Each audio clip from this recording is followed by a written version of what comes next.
है तो रियलिटी ना, ऐसे नहीं है, ऐसे ही है, 100% ऐसे ही है। हाँ डेली होते हैं, यही होता है, हम लोग हैं ही ऐसे। अभी टाइम शार्ट है, अगर वैसे कहो तो मैं ये किताबें जो है ना आज मैंने मंगवाई है सीए की, नई अपलोड हुई थी आई कैप की, और साथ में ये पेटी वाला की बुक आई है, आज ही आई है तो ये मिल गई है। तो है ना ये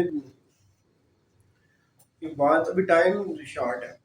बोलें जी आगे क्या है, आर्डर हो गए नहीं, यही आर्डर था, इसके अलावा और कोई आर्डर नहीं था। जो भी आर्डर देंगे आप मानेंगे, लेकिन जिस तरह हमने आपको बताया कि जब गलत आर्डर आ रहा होगा और आपकी ऑडिट की प्रोसीडिंग्स में इंटरफेयर करने की कोशिश करेंगे तो आप बहाना लगा के आप बोर्ड की नहीं मानेंगे, ठीक है, बहाना लगा के नहीं मानेंगे। अगर बगैर बहाने के आप लोगों ने कुछ किया तो फिर कराची के लिए तैयार रहिएगा, पिशावर कोयटा भेज देंगे फिर आपको कि पैकअप के टाइम तक 5 बजे तक लेटर आया होगा कि mister so and so immediately. हाँ हाँ, फिर अगर हाँ अगर आपने खुल के कहना कि आप कौन होते हैं छोटे अच्छा चले जी अगला 42 डेज। हाँ हाँ reference to authority sense to authority. अच्छा एक बात और भी नोट कर, जितने भी बैचरी वाले जितने भी बैचरी वाले हैं जिनकी फी आधी आधी आई हुई है, ठीक है, जिनकी फी पेंडिंग है, वो बराहे करम अपनी जो है ना वो फी क्लियर करते हैं, ठीक है, और खुद ही मैसेज करते हैं कि सर मैं कल नहीं दे सकता, मैं मंडे को जमा करवा दूँ, ठीक है, वो पेंडिंग करें क्योंकि अब हमने कुछ चीज़ रखी नहीं अपने पास, सारा कुछ आपको दिए जा रहे हैं, ठीक है, तो आप भी अपनी पेंडेंसी जो है वो खत्म कर दें। नोट कर रहे हैं ये जी, ये जरूर नोट करें, ये सबसे इम्पोर्टेंट है, ये सबसे इम्पोर्टेंट है जी। देखिए मुझे भी 22 लाख की ऑफरें आती थी, ठीक है, कि आज काम ना करें अगले दिन कर लें, कि आज आप नोटिस बना रहे हैं जी, बना रहा हूँ, आज शाम तक आपको मिल जाएगा, आज ना करें, आप यही नोटिस हमें कल भेज दें, टाइम पार्ट हो जाएगा, टाइम पार्ट हो जाएगा तो वो उड़वा लेंगे आगे से, ठीक है जी। तो हमने उस दिन भेजे, आमना तसीर को बड़ा टैक्स लगाया मैंने, वाइफ ऑफ लेट सलमान तसीर, तो आपके वसीम अकरम साहब, आपके रमीज राजा, ये सारे आपके पास आ रहे होंगे और आप यकीन माने आपके पास आके बेंच पे बैठेंगे कि और तारे साहब की तरह का अगर कोई आतिफ असलम वगैरह ये वो, और तारे साहब की तरह का कोई सीनियर बंदा होगा ना तो उसने ये भी कह देना है रमीज राजा साहब एक बुराया साहब नहीं करना है, जो कुछ भी करना है इसी तरह कहते हैं वो, जो सीनियर है ना पुराने इंस्पेक्टर, वो पकड़ते, वो हेजिटेट नहीं करते, वो ऐसे करते, वसीम अकरम साहब ਤੁਸੀਂ ਸਾਡੇ ਮੁਲਕ ਦਾ ਪ੍ਰਾਊਡ ਹੋ, लेकिन मेरी गल सुनो, ਤੁਹਾਡਾ मामला बुराया साहब नहीं आया तो वो ना वो वसीम अकरम में थोड़ा साइड पे ले जाता है, सर खत्म करें ना, क्या कर रहे हैं सर तो आप कहते हैं यार देखो यार इतनी बड़ा लेजेंड, ठीक है, इतना बड़ा लेजेंड, इतना बड़ा स्टार, ठीक है, वो मुझे आके अप्रोच कर रहा है, मैं क्या चीज़ हूँ, ठीक है, तो ये ऐसा होता है।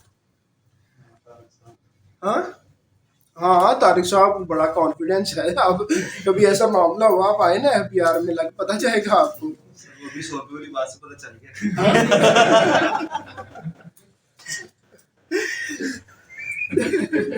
चले जी, वो कह रहा है कि यार देखो ये जो था ना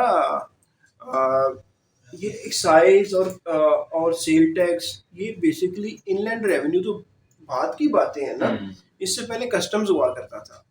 तो जब जब रेफर किया जाता था ना, कि रेफर किया जाता था collector of custom, collector of custom, ठीक है, साथ में एडिशनल कलेक्टर ऑफ कस्टम, साथ में डिप्टी कलेक्टर, फिर असिस्टेंट कलेक्टर। तो वो कह रहे हैं कि जब इनको रेफर किया जा रहा होगा ना, तो जब ये चले गए फेडरल एक्साइज के मुताबिक आगे इनलैंड रेवेन्यू वाले आगे, तो फिर जब इसको किया जा रहा हो तो समझा जाएगा कि आपके कमिश्नर इनलैंड रेवेन्यू को कहा जा रहा है और इसी तरह बाकी अथॉरिटीज को रेफरेंस किया जा रहा है। ये कहना चाह रहा है, इसमें ये बात कर रहा है कि हाँ जी कुछ चीज़ निकली है इसमें। नहीं सर, वो पिज़्ज़े की पिज़्ज़े की नहीं, ये चैट्स वगैरह ना करें प्लीज़ आप लोग। आज हम लोग इस मूड में है तो हमें कर लेते हैं, तो आप लोग प्लीज़ हमें सुने। तो 42A में रेफरेंस टू अथॉरिटीज़, ये अथॉरिटीज़ हैं, क्या ये अथॉरिटी नहीं है? फेडरल एक्साइज एक्ट में कौन सा सेक्शन डील करता है अथॉरिटीज़ को? 29, सेल टैक्स में 30 और इनकम टैक्स में 207। ठीक है, तो ये अथॉरिटीज से साथ बातें हो रही हैं। तो ये कह रहे हैं रेफरेंस टू अथॉरिटी जब इनको किया जाएगा, तो अब तो ये चले गए हैं, तो इनकी जगह इनको हो जाएगा इनलैंड रेवेन्यू वाले अफसरान। इनलैंड रेवेन्यू का additional commissioner, deputy commissioner, assistant commissioner and so on. अच्छा 42B जो है ना, अब 10 क्या हुआ है? 9:15। मुझे आप ना रिसेंट जो भी बच्चा किताब लेके आया है ना, आप लेके आए हो, मुझे दे दो। मैं आपको ना वो इनकम टैक्स ऑर्डिनेंस का मैं आपको बताता जाऊंगा। तो अगर किसी और के पास यहाँ बुक है, और किसी के पास बुक है, ये हाइलाइटर पकड़ो आपने। हाँ चलो, ये रंग बिरंगे करना आप, ठीक है। आपने ये हाईलाइट करने और हाईलाइट करके मुझे सेंड करने, ठीक है। हम जी लिखने लगे हैं, आप लोग नोट करते जाएं कि जो अदर देन इम्पोर्टेंट हो सकते हैं।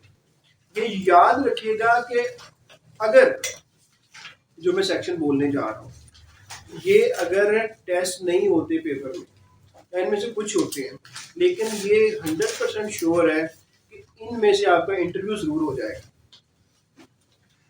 इन सेक्शन में से आपके इंटरव्यू में जरूर पूछ लेगा आपसे, ठीक है। तो इनको आप लोग नोट करें। अभी आपका नहीं, मैं नहीं कर रहा, आप लोग भी कर रहा। चलो लाओ, दो आइए, आपकी बुक है, लाओ मैं करता जाऊँ।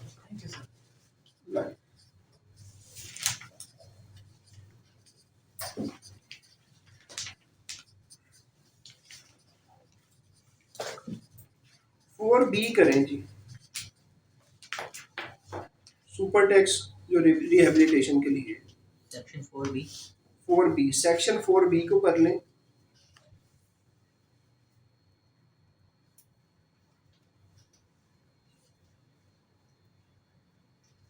7B करें।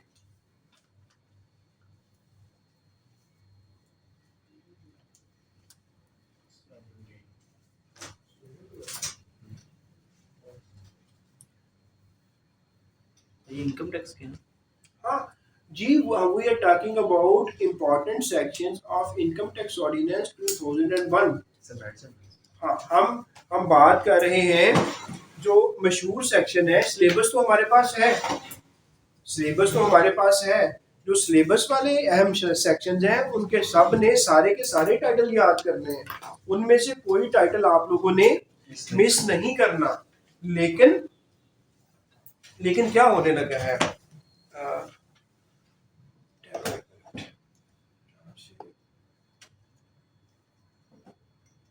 ये कहाँ से लोड होगा? ये सही उधर है, बोलो थोड़ा सा। हाँ अब करो डायरेक्शन, ठीक है। तो अब मैं जा रहा हूँ ना, आ रही है पिक्चर, चले। तो ये हम बात कर रहे हैं उन सेक्शंस की जो कि सिलेबस में नहीं है, लेकिन उनके टाइटल फिर भी हमने याद करने। जो सिलेबस में नहीं है लेकिन फिर भी उनकी इंपॉर्टेंस की वजह से हमने क्या करना है, टाइटल्स को याद करना है, ठीक है। तो सेक्शन 9 से लेकर 65 तक तो सारे सिलेबस में है, ठीक है। उसमें कोई डाउट नहीं है कि हमने ये छोड़ने हैं, वो तो सारे के सारे करने हैं। अब 65 से आगे आ जाओ।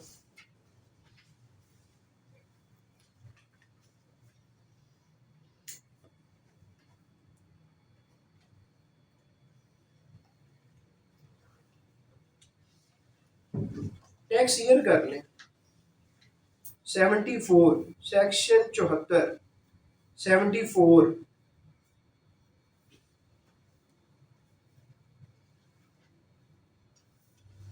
Person section 80, 80,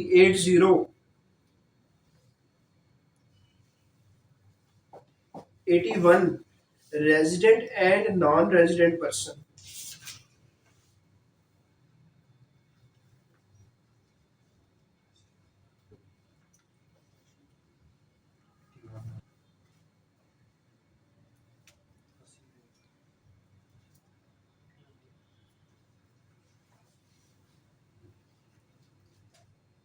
$91, income of a minor child.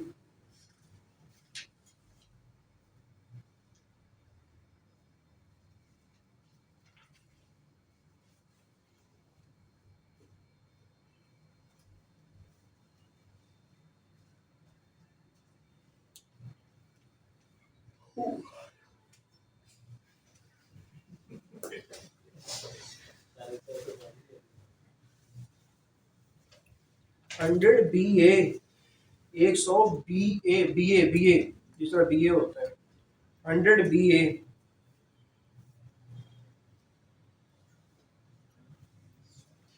इनके सिर्फ टाइटल्स याद कर। ओनली टाइटल्स 100 सी।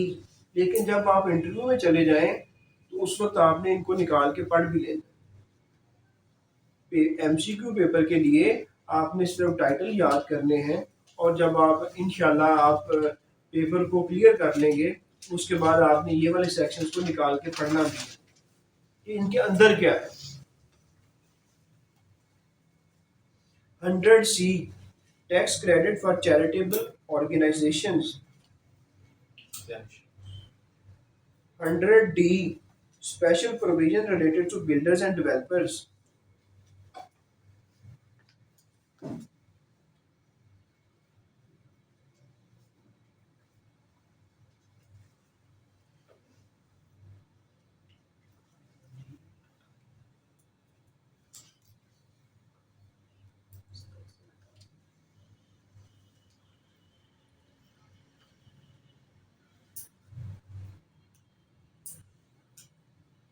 सेक्शन 111, अनएक्सप्लेन्ड इनकम और assets.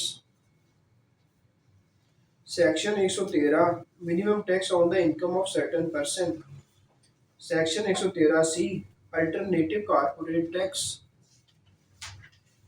Section 114, return of income.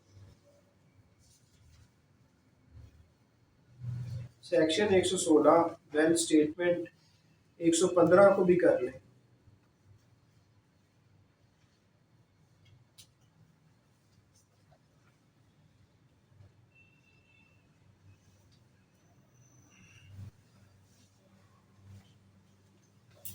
Section 120, assessment.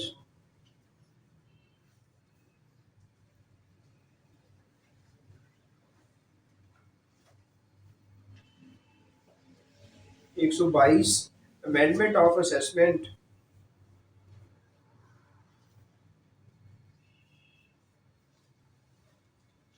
127, appeal to commissioner. 127,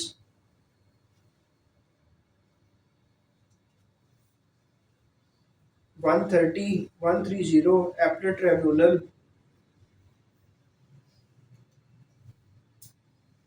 133, reference to high court. 134A, alternative dispute resolution. और आगे 137 से लेकर 146C, ये सारे का सारा सिलेबस है। 137 से लेकर 146C, ये सारे का सारा सिलेबस है। पार्ट 4 ऑफ चैप्टर 10, इसका टाइटल है collection and recovery of tax. ये सारे का सारा सिलेबस है।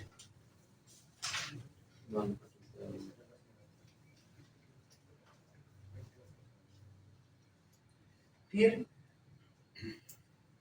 अभी ये जो मैं कहने लगा हूँ इसको आप नोट कर लें कि ये जब आप इंटरव्यू पे जाएंगे उस वक्त आपने ये जो चैप्टर मैं कह रहा हूँ ये सारा पढ़ के जाना है आपने।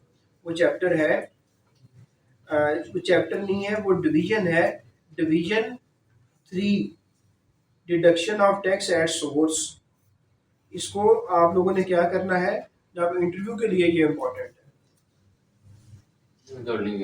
हाँ, सारी विद होल्डिंग उसने पूछना ही पूछना है कि विद होल्डिंग किस किस सेक्शन, हाँ नहीं वो ये अकॉर्डिंग टू माय एक्सपीरियंस ये वाला जो है ना, मुझे भी पूछा गया, तो बाकी से पूछे, तो ये आप लोगों ने चलिए 147 बी जो है ना, 147 advance tax paid by the tax payer, इसका टाइटल याद कर लेना है। लेकिन जो मैं विद होल्डिंग वाले बता रहा हूँ, डिवीजन 3 ये इंटरव्यू से पहले पढ़ना है। सेक्शन पे 149 पे आ गए हो, सेक्शन 149 पे हो, 149 से लेकर 158 तक ये आपने इंटरव्यू के टाइम पे पढ़ने।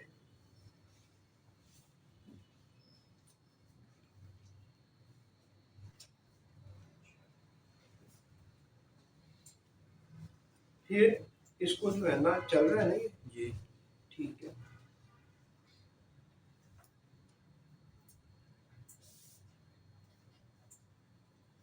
एग्जामिशन 159 टाइटल याद करना है। Statements 165,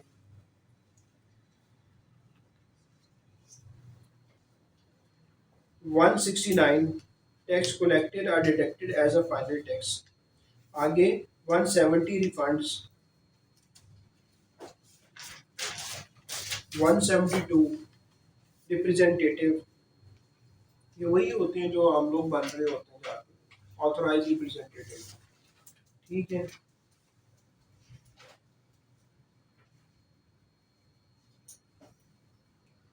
one 177 audit,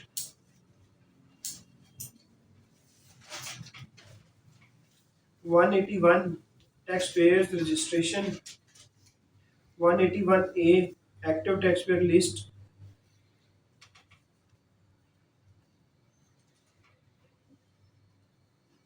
182 penalties, offences and penalties, 182A return not filed within due date, दोबारा कहिए 182A A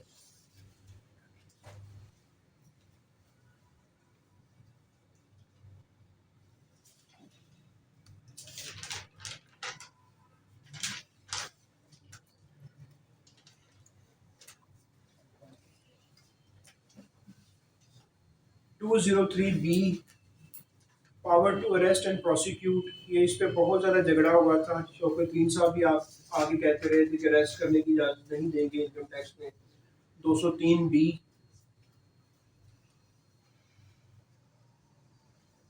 205 default surcharge,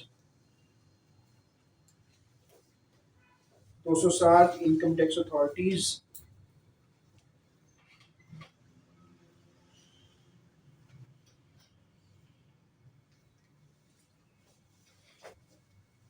214A continuation of time limit, ये वही है जिसके थ्रू FBR रिटर्न फाइलिंग करने की डेट को बढ़ा रहा होता है। 214C, 214C selection for audit by the board,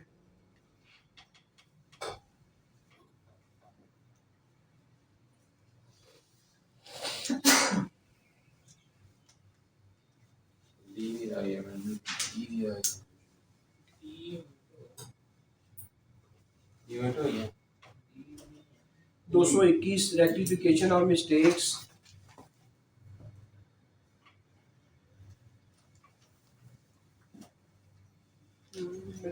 overburden में तो नहीं करना ना, ये जिसके ज़्यादा चांसेस हैं मैं वो बता रहा हूँ। आउट ऑफ द सिलेबस जो है, आउट ऑफ द सिलेबस हम सिर्फ उनको कहते हैं कि जो कि ज़्यादा चांसेस हैं।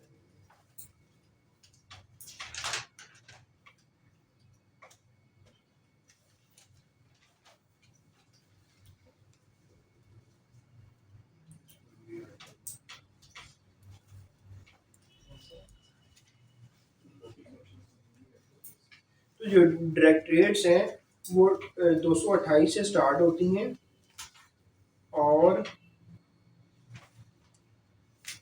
230 आई तक जाती हैं। ठीक, 228 से स्टार्ट होती हैं डायरेक्ट रेट्स और 230 सेक्शन 230 आई तक जाती है। लेकिन इनको सिर्फ इतना ही याद कर लेना कि 228 से लेकर 230 आई तक जा रही है, बाकी फर्दर इनको अंदर से ये टाइटल्स को ना पढ़ना, सिर्फ यही याद कर लेना। ठीक है, आगे चैप्टर 12 जो है, ठीक है, 231 से लेकर ये ट्रांजिशनल एडवांस टैक्स प्रोविजंस है। ठीक है, सिर्फ इस चैप्टर को हाईलाइट कर लो बस कि चैप्टर का टाइटल जो है ना कि इसमें वो हो रहा होता है जो बैंक टैक्स काट रहे होते हैं, आप गाड़ी अपने नाम करवाना चाहते हैं। Chapter number 12 transitional advance tax provisions.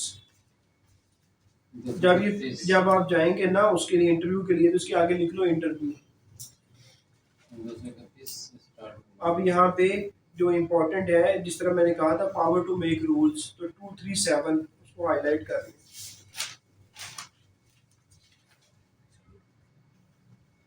237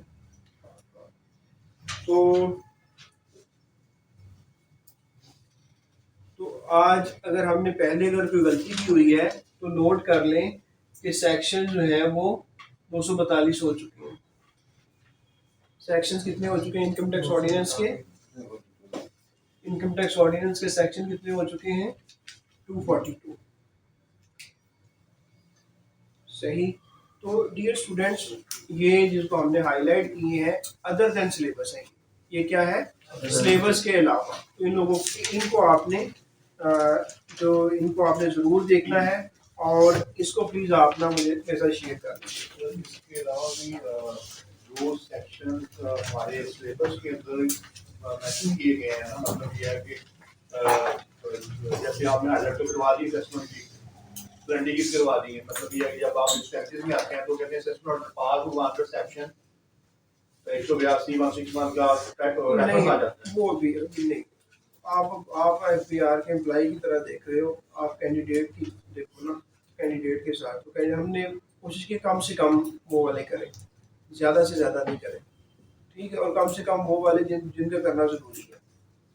आपके तो रोजाना बहुत से गुजर रहे हैं। तो dear students, let's discontinue the class. इंशाल्लाह see you on Saturday at around 8:30. So till then, Allah Hafiz.